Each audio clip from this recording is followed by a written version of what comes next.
Okay, so you guys are going to predict the sign of delta S when we have solid sugar added to water to form a solution. Predict the sign of delta S. Please feel free to once again just show me either a plus or a minus. You can discuss it first if you want to.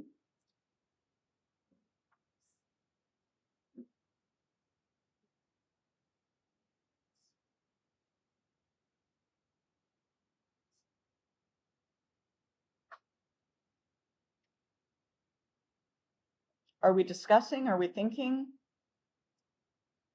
Yeah? Okay, everybody show me. Positive or negative, or I don't know. Positive?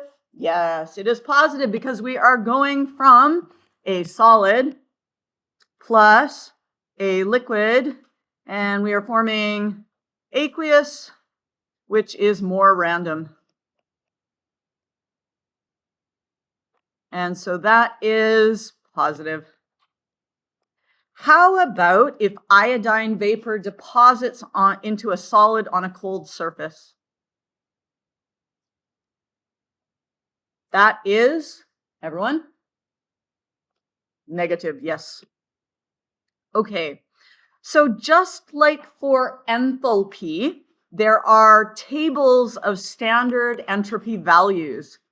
And if you have your book open like this with both pages, you'll see actually on the next page, there is a table, and one of the questions is going to get you to use that table, so you might want to have it open with both pages right now.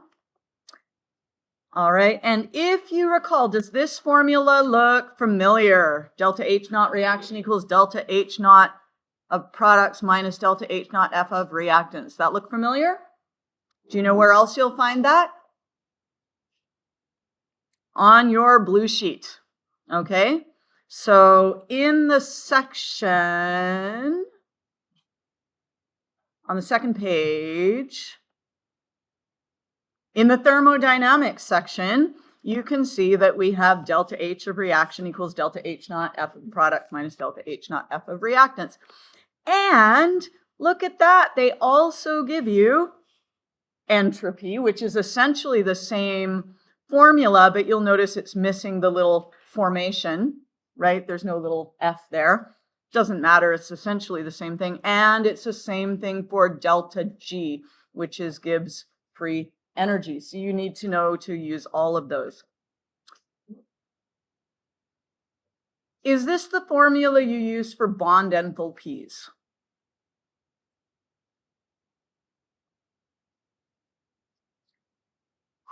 How do you know which ones are going to be positive and which ones are going to be negative when you're looking at enthalpies?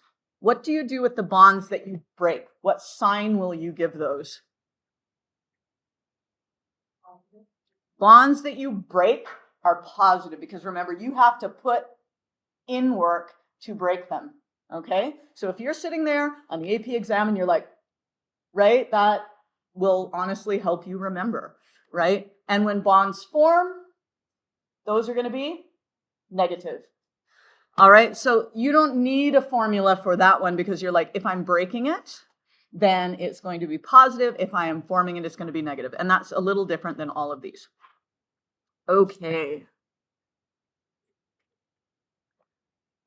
So here's our delta S, and the only thing is that you need to take into consideration is that delta H and delta G, these two are going to be in kilojoules per mole. Delta S is in joules per mole Kelvin. The Kelvin is going to get taken care of because when we calculate delta G, there's actually a temperature term as well. So the Kelvin ends up canceling out. But the thing to make note of is that here you have kilojoules and here you have joules.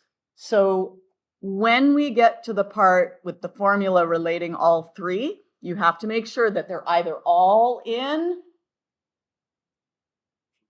joules or all in kilojoules. Doesn't matter which one you pick unless it says give the answer in whatever, but you need to pick one. Okay, so we are going to, and I'm going to do it correctly this time. This morning I did it wrong. That was exciting. We are going to use this formula here to solve the following problem. And you're going to use the table on the next page. Yes?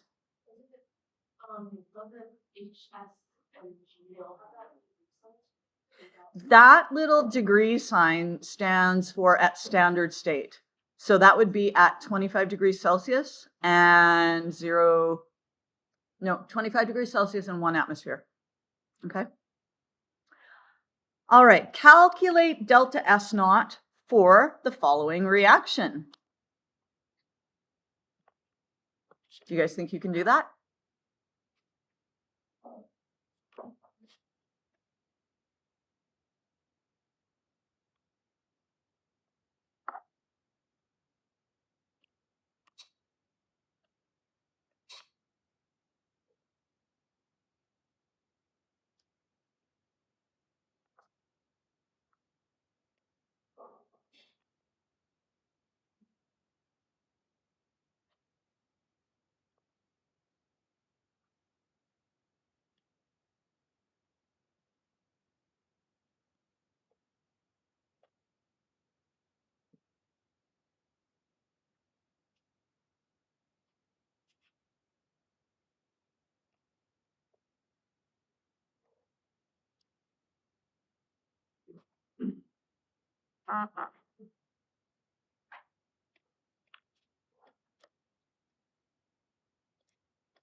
And the state does matter. So you're going to find different values for liquids than you will for gases, than you will for solids.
Now, if you're lazy like me and you don't want to write down joules per mole Kelvin every single time, you can stick this whole thing in a big set of brackets and put the kilojoules, or sorry, not kilojoules, joules per mole Kelvin on the outside, which saves you having to write the unit every single time. Okay?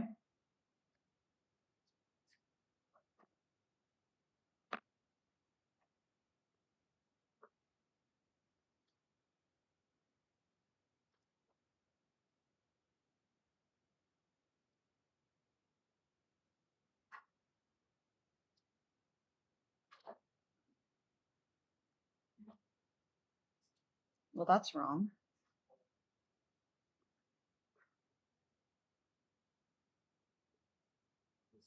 Yeah, I've done something wrong. What have I done wrong? Yes. Ah. Oh. Okay. Yep. Oh, I've mixed up my H2O and my H2, haven't I? Yeah, that's what I've done. Hang on, how about, yes. So this one here should be the 188.7. I was so determined to get it right this time, and yet I did not. And then this one is what is it, 130.6? Yeah.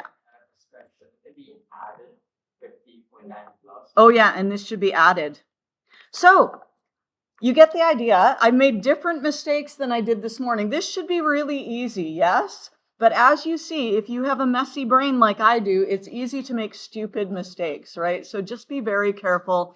If you also have a messy brain, be very careful to check all your pluses and minuses. Have I done anything else wrong, or are we good now? We're good? Okay. And I think if my numbers are good now, we should get 180. Is that correct? No? It's 180? Yeah. Okay. So, question now, how many sig figs?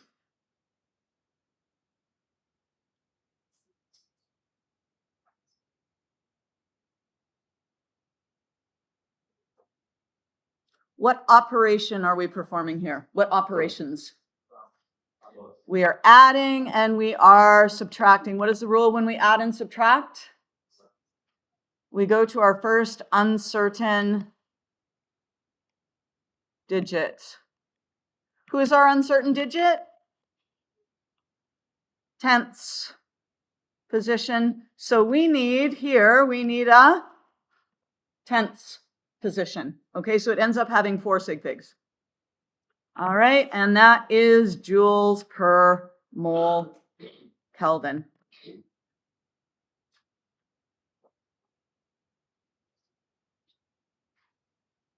Okay, like I said, it's straightforward, but easy to make stupid mistakes. All right. On page 96, we went from having a solid plus a gas to a solid plus a gas. And if we were just looking at this qualitatively, it would be really hard to tell whether entropy was increasing or decreasing, yes? Because we have 3 gas molecules on the left and 3 gas molecules on the right. And in regular Chem 12, you're never going to get a question like this saying which side has greater entropy.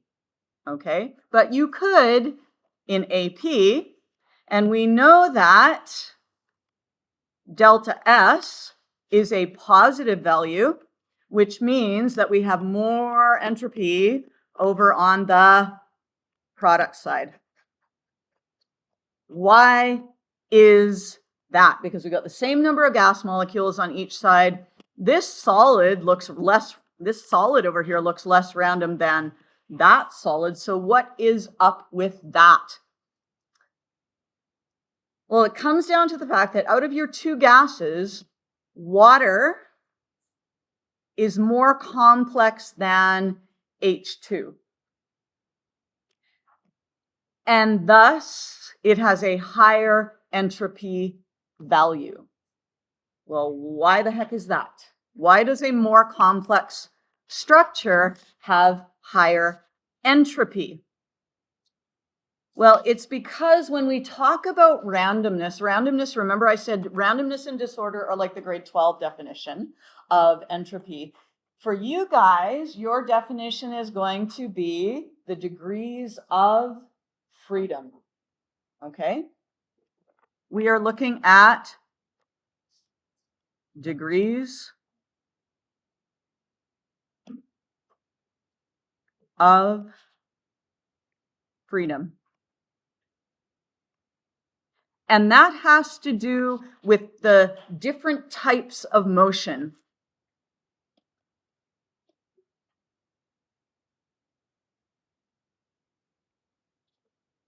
Now, to be honest with you, I do not think AP cares anything more than you being able to say this molecule is more complex so that it has more degrees of freedom, so it has more entropy. I don't think they care about you explaining anything more than that. I've never seen them ask it, okay? But because it's probably meaningless to you, why don't we actually look at why that is? So if we look at water, okay, so here's water. And let's say that I am a water molecule. Here's the O, here's the two H's. You can have an asymmetric stretch.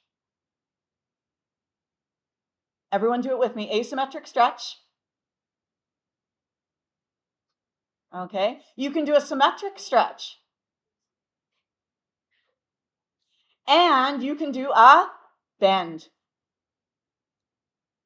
Okay, so water can do all of those things. Those are its different amounts of vibrations. Okay, so this is vibration motion. Why did I say there's 6? There's 3. That needs to be fixed.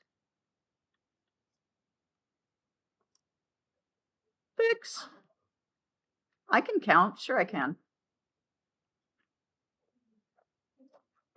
But if you are hydrogen, okay, now we're going to have, here's hydrogen atom A, here's hydrogen atom B. You can imagine that there is a spring between them. What's the only thing it can really do? Stretch, right? That's it, right? It can just do a symmetric stretch. There's no asymmetric stretching because that would just be a symmetrical stretch. Now we're going to take a little look at a GIF. And if you're a GIF person, I'm sorry, it's GIF for me. We're going to take a little look at a GIF of water doing its vibrations. There we go. Okay. Super fun, super exciting, fancy animation. All right. Oh, what happened here? There we go. You are not responsible for talking about asymmetric stretching, symmetric stretching, bending, anything. What you are responsible for doing is saying that a water molecule will have more degrees of freedom because it has a more complex structure. Now, in terms of vibration, because this has shown up, this is a sort of a related but not completely related concept. This is shown up one time for 1 mark on the AP exam. So you can determine how important you think this next part is. Okay, I don't think it's very important, but I have a mnemonic for it, a mnemonic device. So you can learn it should you think maybe they'll ask it again in the future. When a molecule vibrates, you could be asked what type of radiation causes vibration. And vibration is caused by infrared. Okay? And if you have studied Ohm's law, what is Ohm's law? V equals IR.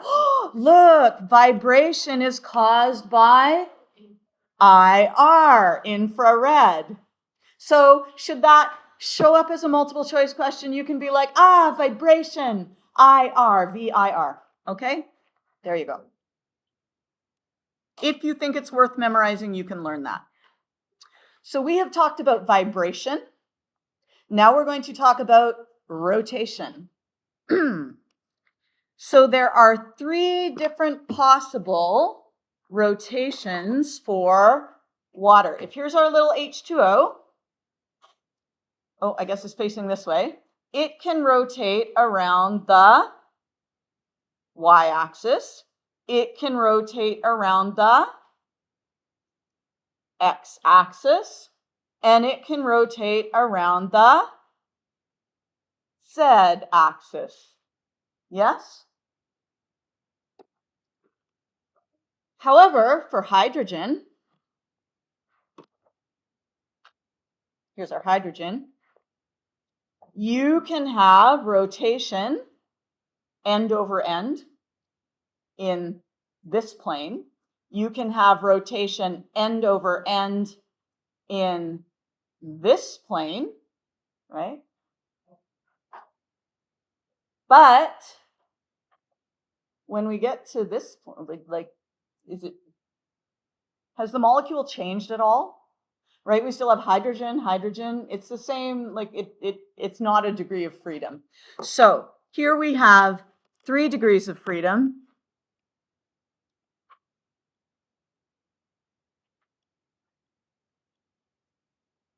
Whereas hydrogen only has 2 degrees of freedom. You are not responsible for knowing how many degrees of freedom. If we go back here, though, you can see that we have 3 degrees of freedom for water.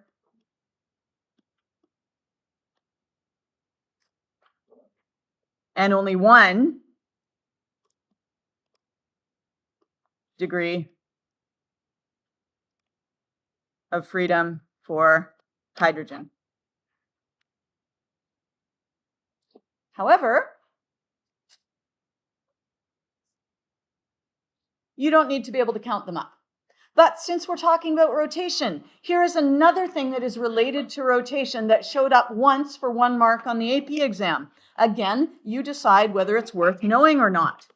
But I have a mnemonic just in case you do think it is worthwhile. So if somebody said to you on a multiple choice, which of the following types of radiation causes rotation in molecules, you would be like, well, it must be microwave. And why is that? Because what does the tray do in the microwave? It rotates. Okay, so if you think that is worth knowing, then there you know it. So all you need to know, really, for this section is that the more complex and asymmetrical the molecule, the more degrees of freedom and the more entropy. Okay, this is the important bit. And now we're going to watch a little 5-minute video that shows us all of these things in more detail than you need to know, but it's kind of nice, except for the little intro, which is really loud because TED Talk has a terrible intro.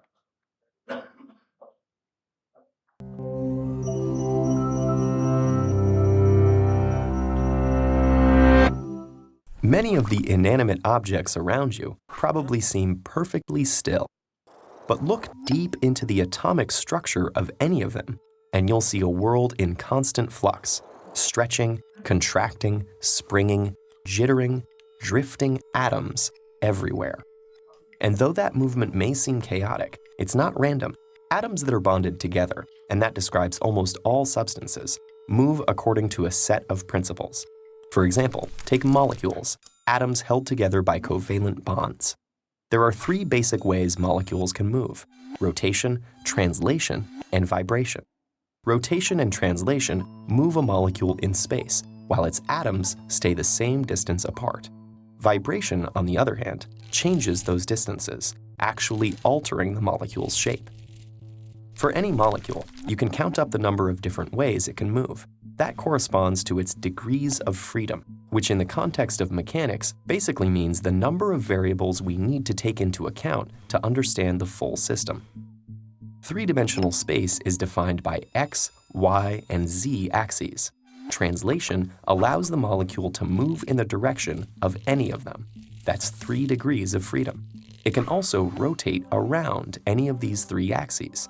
That's 3 more, unless it's a linear molecule, like carbon dioxide.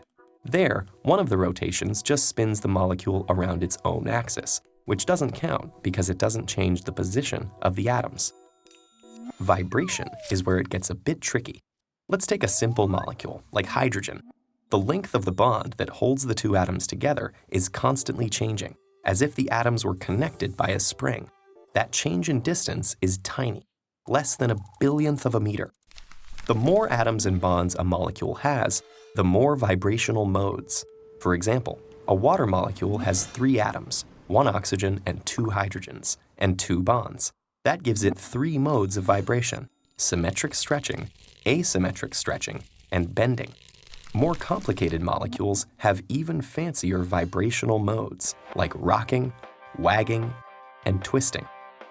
If you know how many atoms a molecule has, you can count its vibrational modes.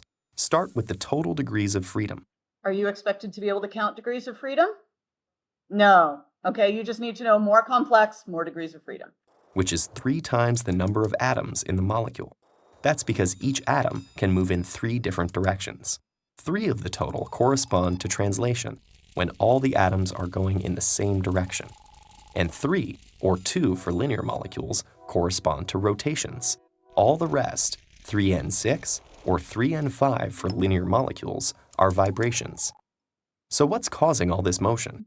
Molecules move because they absorb energy from their surroundings, mainly in the form of heat or electromagnetic radiation. When this energy gets transferred to the molecules, they vibrate, rotate, or translate faster. Faster motion increases the kinetic energy of the molecules and atoms. We define this as an increase in temperature and thermal energy. This is the phenomenon your microwave oven uses to heat your food. The oven emits microwave radiation, which is absorbed by the molecules. And what type of motion does that increase? Rotational. Especially those of water. They move around faster and faster, bumping into each other and increasing the food's temperature and thermal energy. The greenhouse effect is another example. Some of the solar radiation that hits the Earth's surface is reflected back to the atmosphere. Greenhouse gases, like water vapor and carbon dioxide, absorb this radiation and speed up. These hotter, faster-moving molecules emit infrared radiation in all directions, including back to Earth, warming it. Does all this molecular motion ever stop? You might think that would happen at absolute zero, the coldest possible temperature. No one's ever managed to cool anything down that much, but even if we could, molecules would still move due to a quantum mechanical principle called zero-point energy. Which means I do not understand that at all, okay? So you can go look up zero-point energy and do a deep dive if you like. In other words, everything has been moving since the universe's very first moments, and will keep going long, long after we're gone. Okay, and I think that's it for that.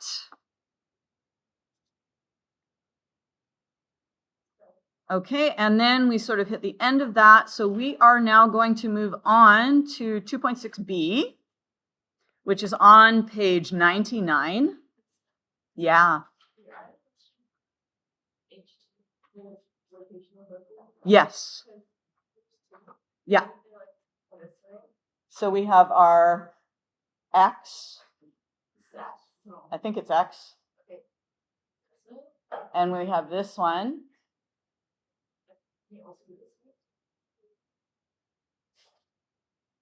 Hold on. Okay. Okay, so we got up and down, right? So we got this one. Then we got this one. So we got this one, and then we got this one.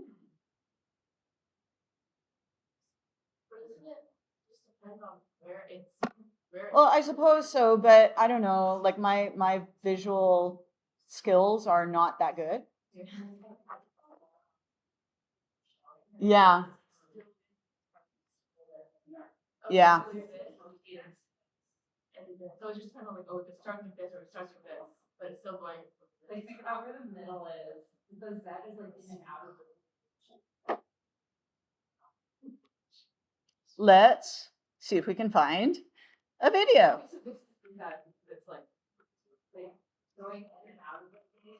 Oh, so yeah, so this is like rotating around the and then here is like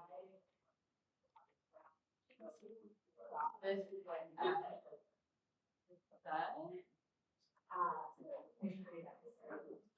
It's because this is that is like and then that connects when you like when you rotate like this side.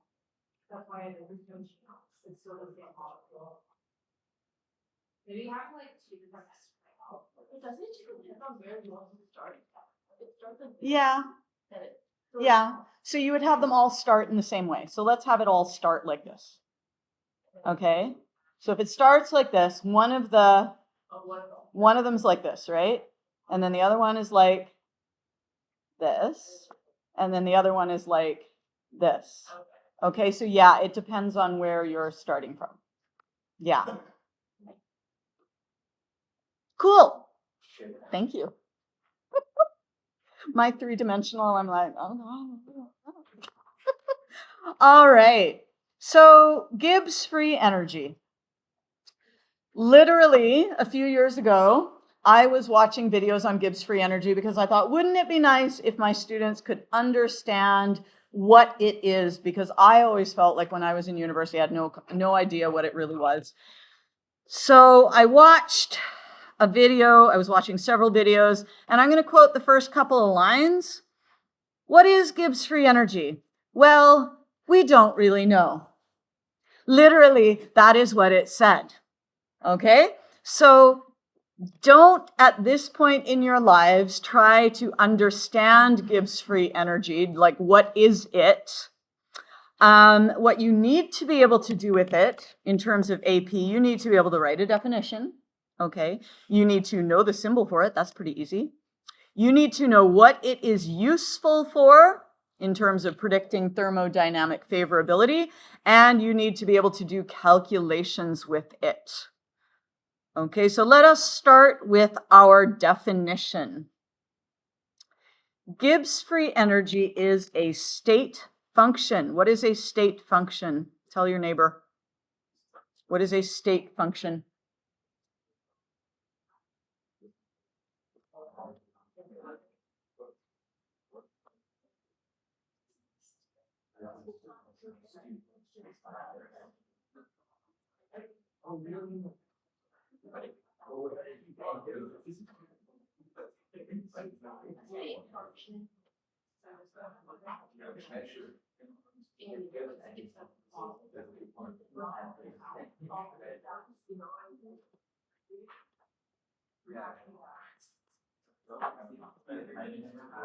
It is independent of the path.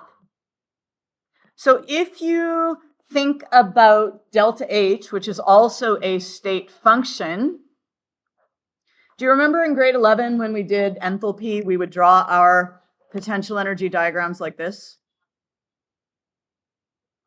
Right? And we're like, endothermic. Yes?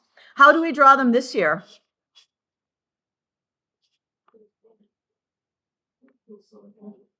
We draw them like this. So we include the activation energy. What if we had a catalyst? It's shorter. Does that change the delta H? No. So delta H is an example of a state function. It doesn't matter how you get from the start to the finish. The difference will be the same. Gibbs free energy is another state function. You're not going to have to explain that on an AP exam. They never ask about state functions. Okay? I just know that state functions caused me grief when I was in university because I was like, well, I don't understand what that is. So anyway, now you kind of do. And it relates the enthalpy and the entropy. So it's like a combo of both. Do you remember how last day we were looking qualitatively at the entropy and the enthalpy and how together they said either this reaction is going to go to completion or it is not going to proceed or it is going to reach an equilibrium. And if you're wondering what's on your quiz tomorrow related to that, that's what's on your quiz tomorrow. None of this stuff. Just that and KEQ calculations. So Gibbs free energy quantifies this. Its symbol, G, is Gibbs free energy. G naught is Gibbs free energy at standard state, which is 25 degrees Celsius and 1 atmosphere, which is pretty much standard state for everything except for what kind of substances? Sorry? Gases. For gases, what is standard state? Yeah.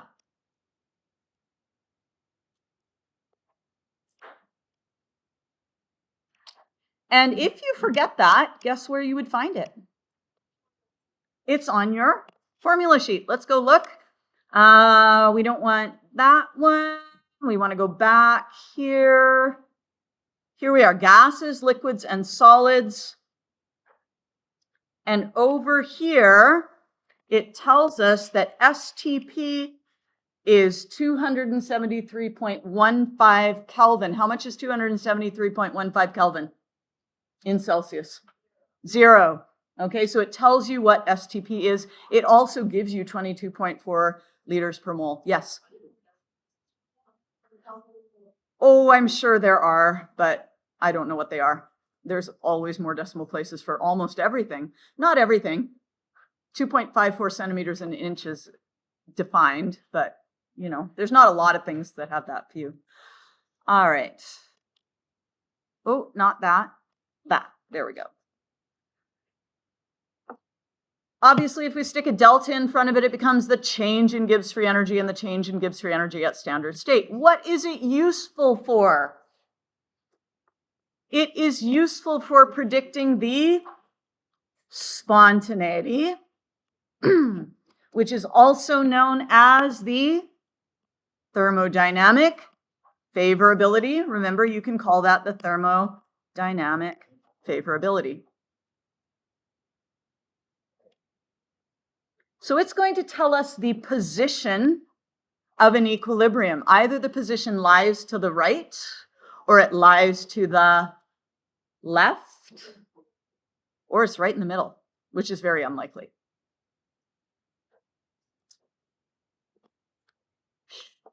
What does it mean if delta G is less than 0? That means that delta G is positive or negative. If delta G is less than 0, then delta G is negative.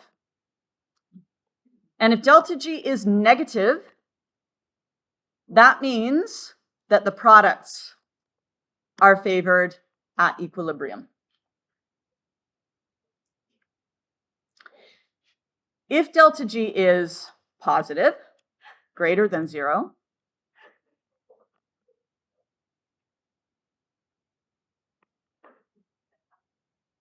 you guys good? Okay. Then reactants are favored at equilibrium. Now, I don't know what happened to the text here. I need to fix this because it got all garbled. But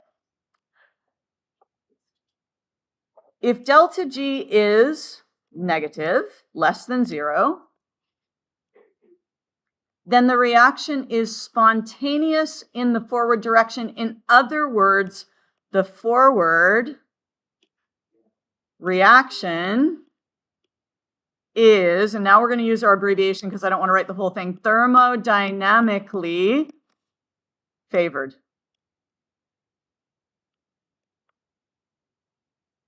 So that's if delta G is negative.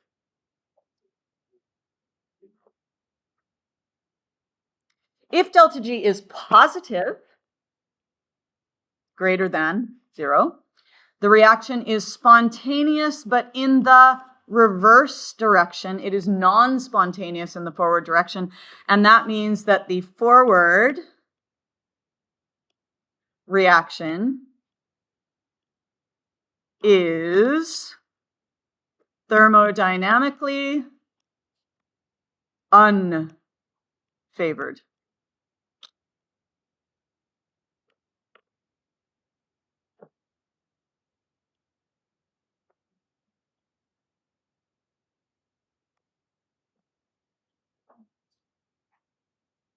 Now, what kind of calculations can you do with delta G?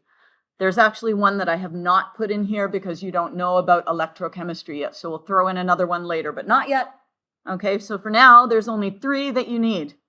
You need the one that relates delta H and delta S. And you also need the one that will allow you to use a table of delta G naught F, delta G of formation values. All right, and so you can add up the products and subtract adding up the reactants, and you will get the overall delta G of the reaction. And then finally, there is an equation that relates delta G to K. What kind of K is that? That is a K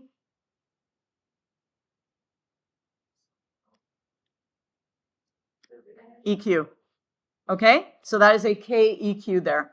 So if you know KEQ, you can calculate delta G. If you know delta G, you can calculate KEQ. Which makes sense because delta G tells you whether products are favored or whether reactants are favored, and K also tells you whether products are favored or whether reactants are favored, right? What kind of K tells you that reactants are favored? Less than 1. And if you've got a K that's greater than 1, then your products are favored. All right, excellent. So let's look at this particular equation to start with. And this is just restating what we had before, so I'm not going to go over that again.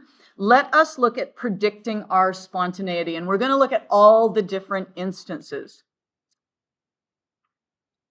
Remember, for enthalpy, what does nature want enthalpy to do? Nature wants enthalpy to go up or down. It wants it to go down. So that if you have a negative delta H, that's going to drive a reaction forward. That is thermodynamically favored. If you have entropy, what does nature want to happen to entropy?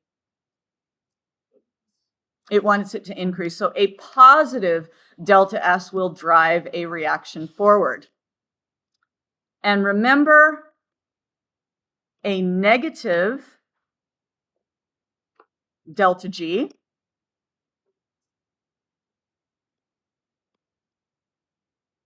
is thermodynamically favorable.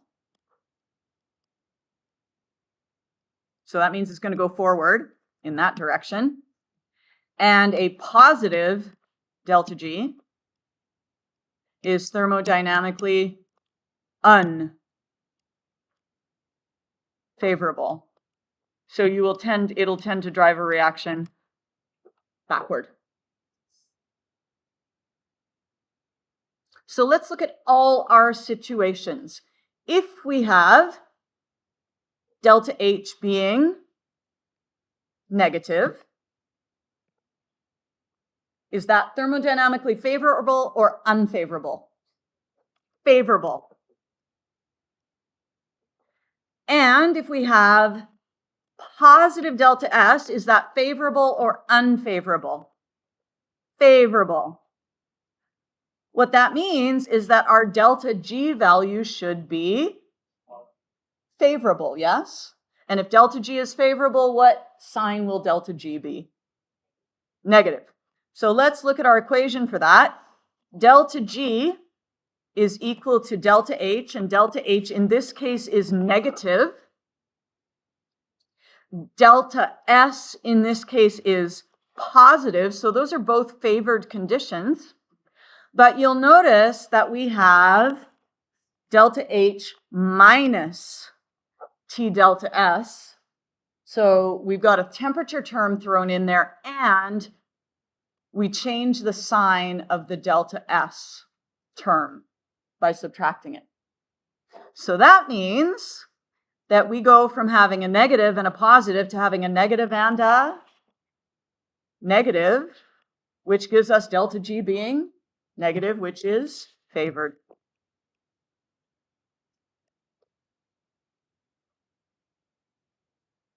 So is this type of reaction going to form an equilibrium? Is it going to go to completion, or is it going to not go?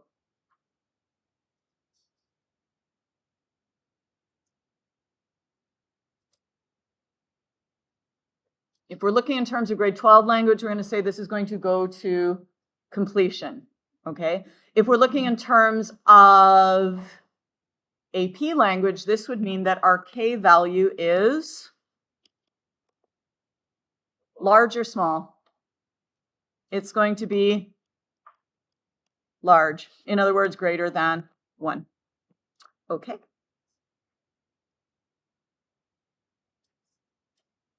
Next situation. And I've got typos in here, so bear with me. We're going to correct the typos as we go. Let's say our reaction is endothermic. Does nature love an endothermic reaction? No. Okay, so this is unfavorable. And does nature love it when things get more organized? No, so that is unfavorable. We got a negative delta S. That means that both terms in the equation will end up being positive. All right? H is positive because it's just positive, so it's not favored. Delta S is negative, but because we are subtracting it, it becomes positive. And this is where I totally messed up because this should say positive here. Okay, this one here should get fixed because a negative negative makes a positive, and positive give us a positive. So you want to fix that one as well. So the two fixes are highlighted. Okay.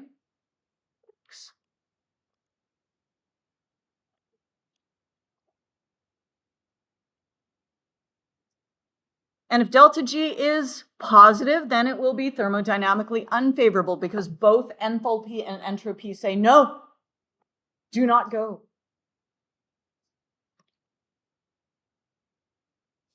In both of these cases, you do not actually have to calculate the delta G value because it will either be spontaneous with a negative delta G or non-spontaneous with a positive delta G. And remember that spontaneous language, don't use that on AP. Use instead thermodynamically favorable or unfavorable.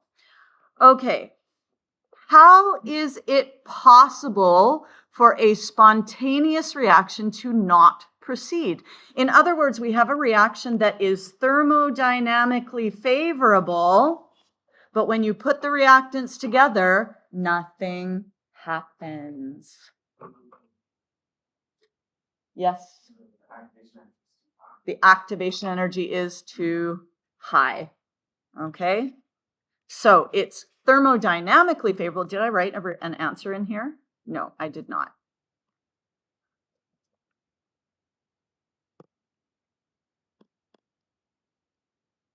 It's like the example we talked about yesterday, where the wood does not light on fire, even though it wants to become burned.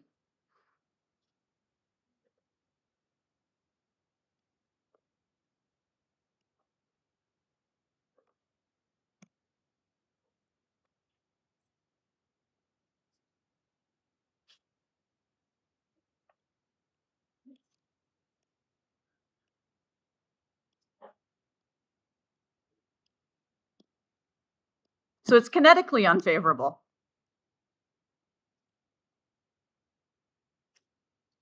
All right. What if the driving forces oppose each other? That's when you need to actually do the math. You can't just say they're positive, they're negative. If temperature becomes the deciding factor, because if you have a big temperature, it's going to make the T delta S number large.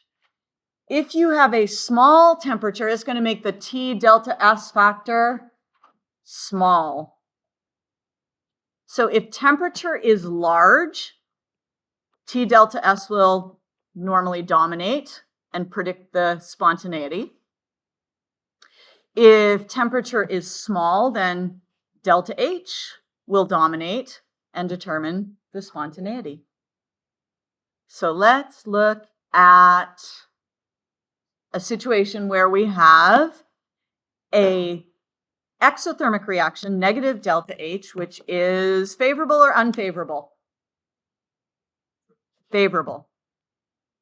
And delta S, which is negative, is that favorable or unfavorable? Unfavorable. So what we end up with is delta H, which is negative, and then we have, so we've got a negative, and then we've got a negative of a negative, which is a positive. And then what do we end up with? We're not sure because which one is bigger? We just don't know. So if temperature is low, it is most likely that T delta S will be small and your negative delta H will dominate. Once you raise the temperature high enough, then it's going to start to become favorable. Does that make sense? Okay. Yeah. The unit for temperature, Kelvin. Okay, because if we look at our units for this, delta G, the unit is kilojoules per mole. Okay, delta H is kilojoules per mole. Temperature is Kelvin.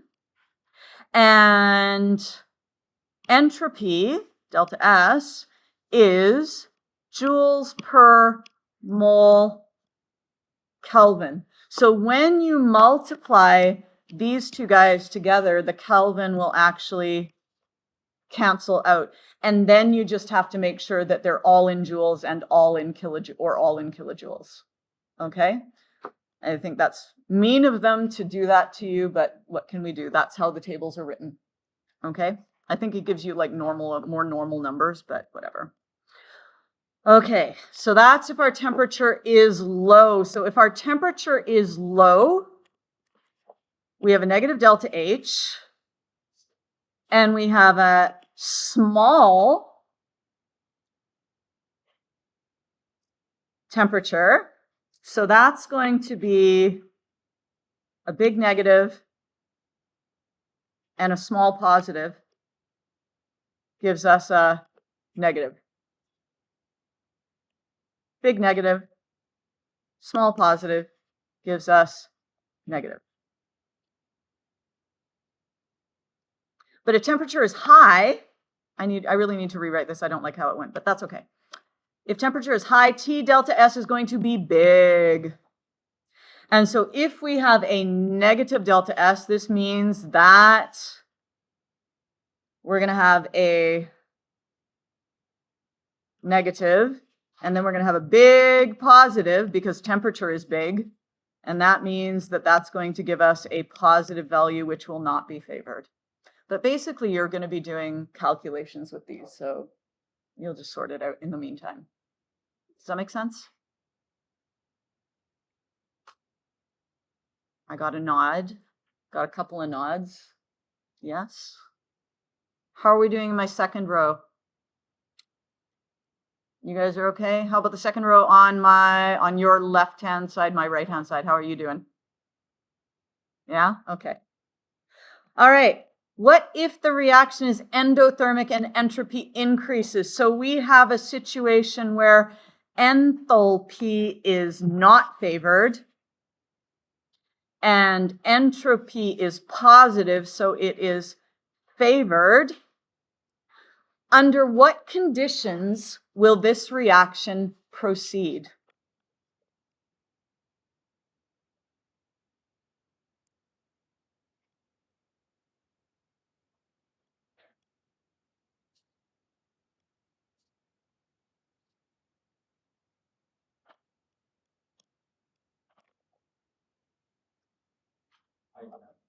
High temperature. Yeah? Because that'll make this term bigger.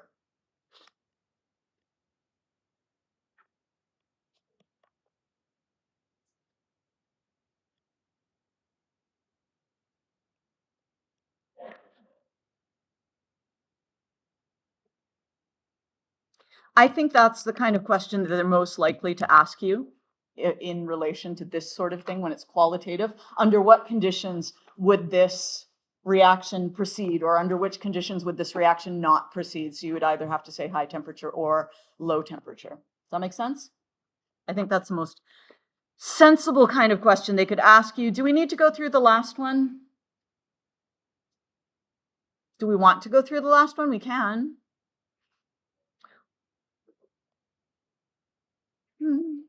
Nobody's saying anything? No, we don't want to. Okay, good. So here's a little chart. Exercise, you're going to fill that in. I think we will, what time is class over today? 1:16. I lost a huge chunk of time in period 2 because everybody was getting their grad photo taken. So I don't want to get too far ahead. So your homework is going to be to study for your quiz. If you would like a copy of Hebden to practice with right now, because we've got another 15 minutes, there are Hebdens on the right-hand side of that shelf at the back. Would anyone like me to go and would you like me to go and pick up the equilibrium review, like the overall review? It's downstairs. I printed that out. I'm going to go pick that up, okay?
is all online, and then the written response is and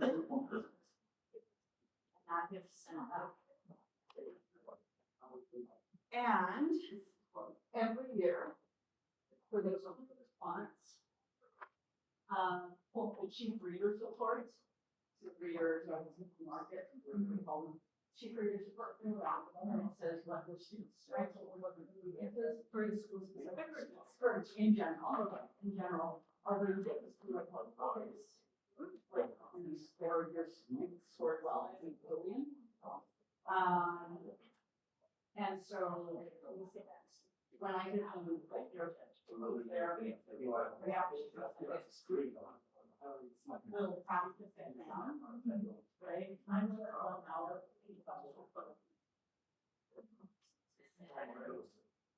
Absolutely. They get this, which gives me answers, and then it demonstrate and based on your, this is my favorite part, based on your experience, respond to the advice.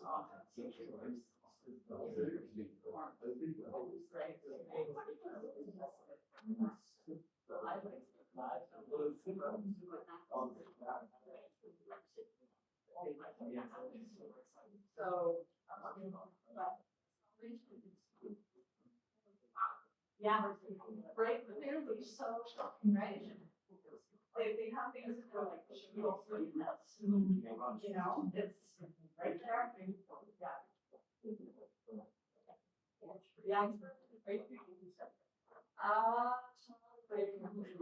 Yeah. Right. Yeah. Yeah. Yeah.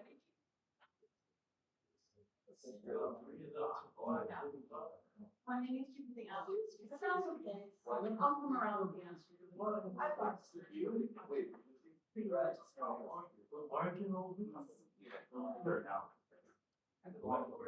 You don't need to do this review right now. I'm just giving it to you right now. Because I have it.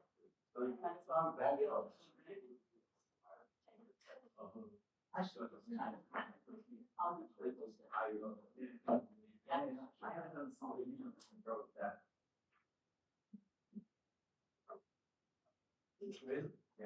Sorry. I'll just take that with me.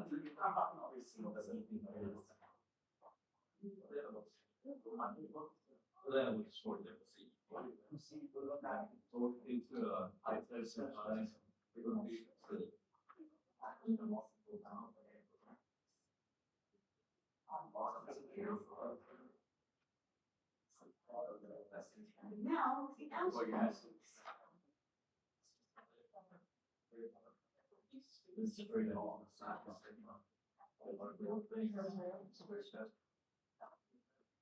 What I was on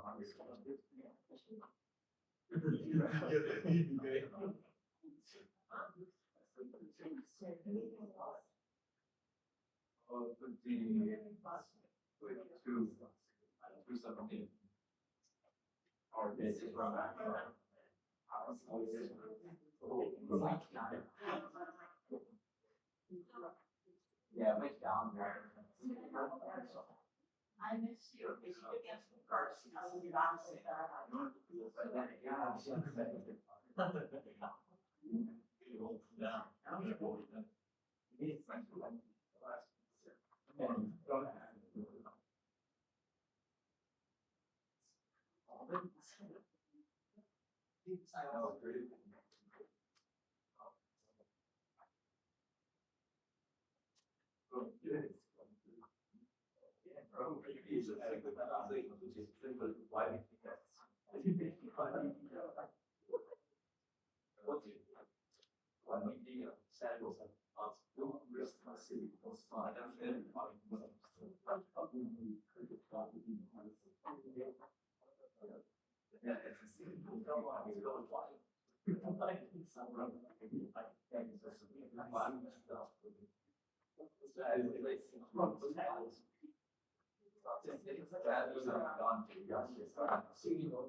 What's today?